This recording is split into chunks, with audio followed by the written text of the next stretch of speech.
really nice antique mahogany Chippendale side chair. It's got a real problem. This leg has broken off entirely. Here you get a pretty good idea of what's going on here. The chair has through tenons. You can see the tenon from this rail right here. That's a wedge and a tenon. And the tenons are also pegged. But like a lot of chairs, they've cut away so much wood to accommodate both tenons that it's not very strong, and somehow this leg was broken off. So I'm going to glue this. Well, the first thing I'm going to do is take the back of the chair off. These joints are loose anyway. So I'm going to drill out these pegs, take this chair apart. I'm going to glue this back where it belongs, and then I've got to cut in some wood that will come across here and give it some additional strength.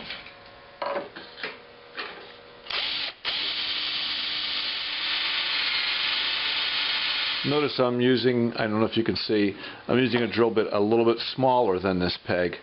I'm going to leave the sides of that peg around there so that I can get out exact, not over drill it or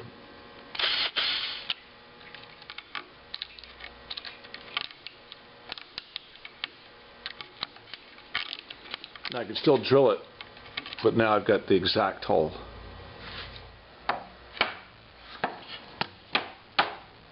Okay, the next step is going to be to glue the broken leg back where it belongs.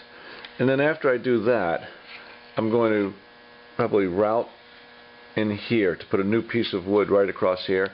And I may do something on the outside corner as well in this area here, where it's got to get something in there to give it some strength. And always when we're restoring antiques we use hide glue. But in this particular case, to glue this piece back where it belongs, I'm going to use epoxy. I want to maximize the strength. I need as much strength as I can get out of this glue up in this leg. Even though I'm going to cut in and put some new wood in, every little bit can help.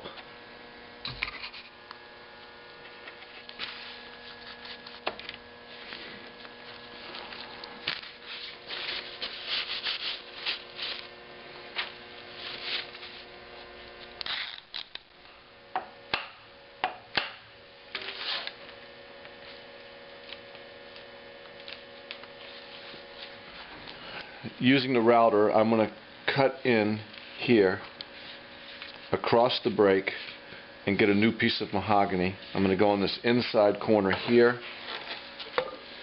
and I think I'm also going to do this outside corner here. I've got to get some kind of solid wood across those breaks. What I've got is a jig, which is just a piece of plywood with a rectangle cut into it, which I'll clamp down to the chair. And the router base has a template guide which will run inside that jig. I've marked on the chair here with a piece of tape where I want the cut to be. I'm going to cut right along here. So I'm going to make a new template for this cut. So here's a scrap piece of MDF, and I've drawn a rectangle on here that I want to cut. It's important that all these lines be straight because they're going to guide the router bit.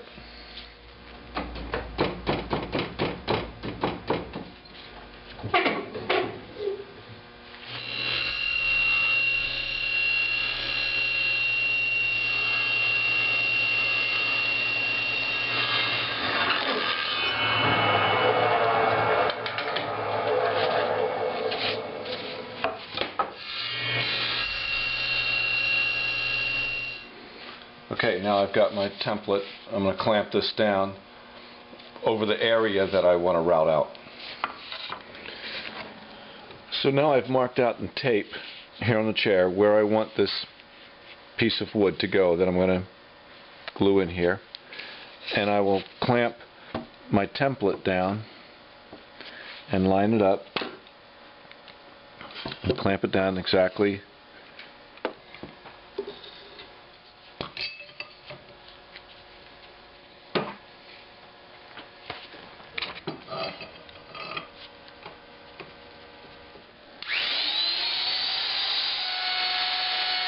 Okay, here's my cut after just the router. You can see that I've cut just down to the tenon of the back rail here. I don't want to cut into that tenon, I cut right down to it. So now I'm going to take a chisel and square up these shoulders and clean it up and glue a piece of mahogany in there.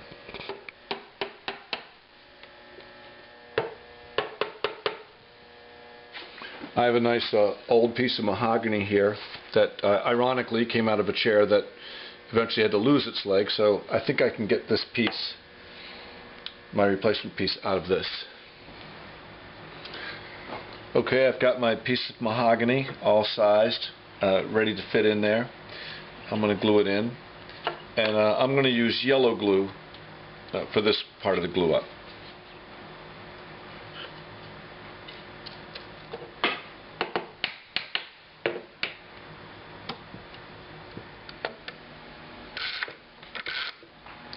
I'm going to let this dry overnight, and then I'm going to do a similar operation on the opposite corner on the outside. Okay, so here's my new piece of mahogany glued up across that break in this thickest part, and now I think I will I'm going to do the same thing on this outside corner. There's a pretty thin strip of wood here because of that through tenon, but it is, you know, completely broken across here. I think I should put some wood in at least here across there. Maybe it'll add some strength.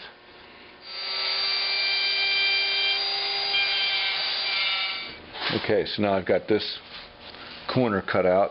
I've got to clean this corner up with my chisel and then get a piece of wood I can glue in there.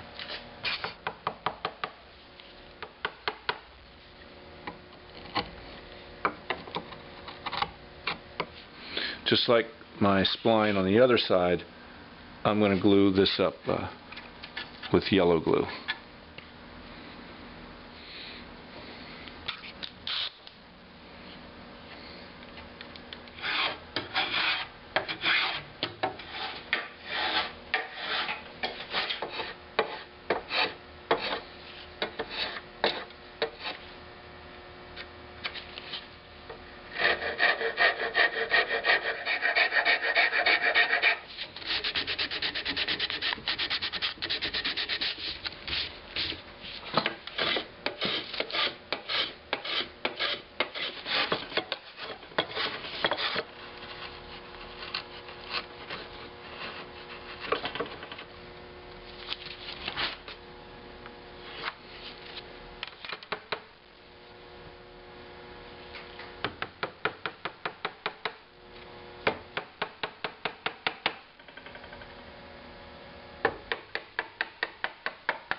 Okay, so now my repairs look pretty good, and the next step is to put this back together, and the first step of that is I will put it together dry, without glue.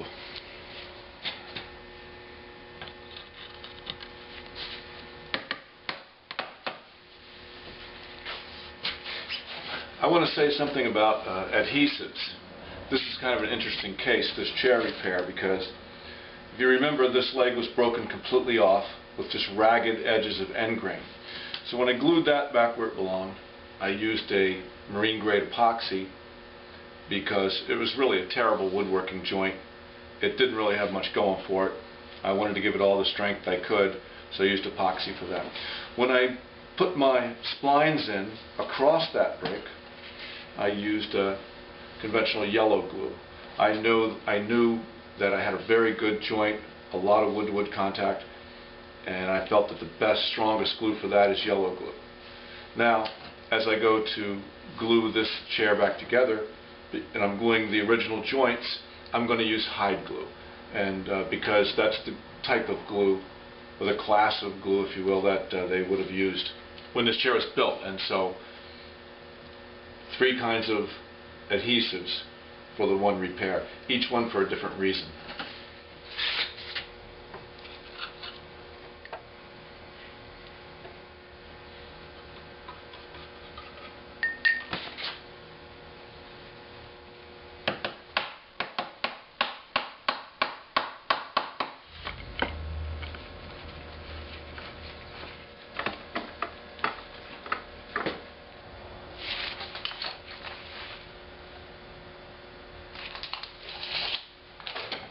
My glue up looks pretty good. Everything's together fine.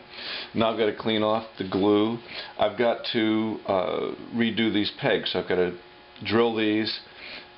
They're an oddball size, so I may have to make some mahogany dowels. This is a little trick. I didn't want the drill to chatter and go out of my hole, so I actually put the drill on reverse, and I'm going to start this hole on reverse so I stay right where I need to be. Now that it's started,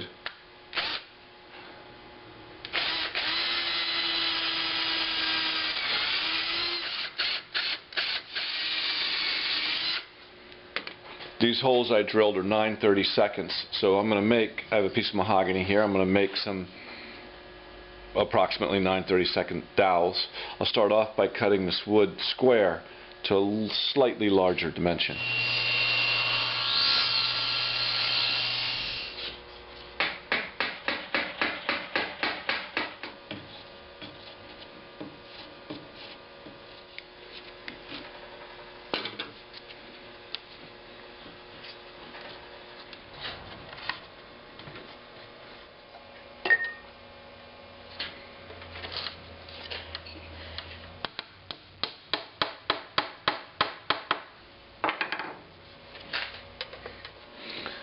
Okay, now I've got all my sanding and prep work done.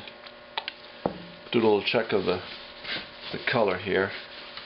My new pieces are a little light, so I think before I seal this with some shellac, I'm going to try putting a little bit of stain on my new pieces.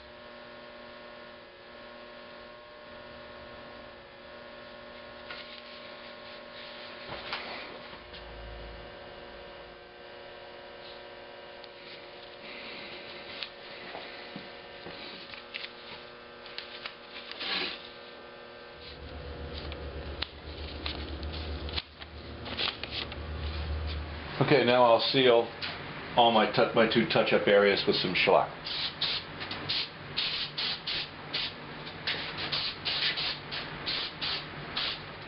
Now I'll sand my shellac with a little 320.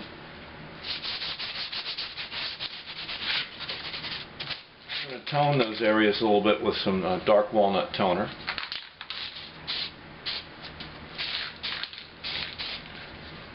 Now I'll just seal in my touch-ups with some very low luster lacquer. Okay, so my last remaining task is to go over this with my beeswax polish and a little steel wool. I'll go over the entire chair.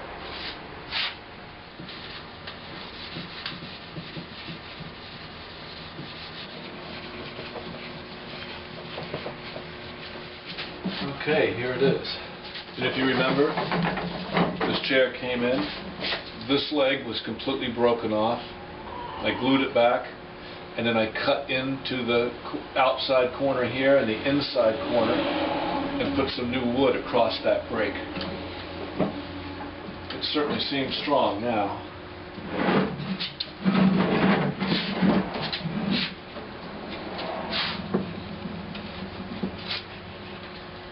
Okay, looks pretty good.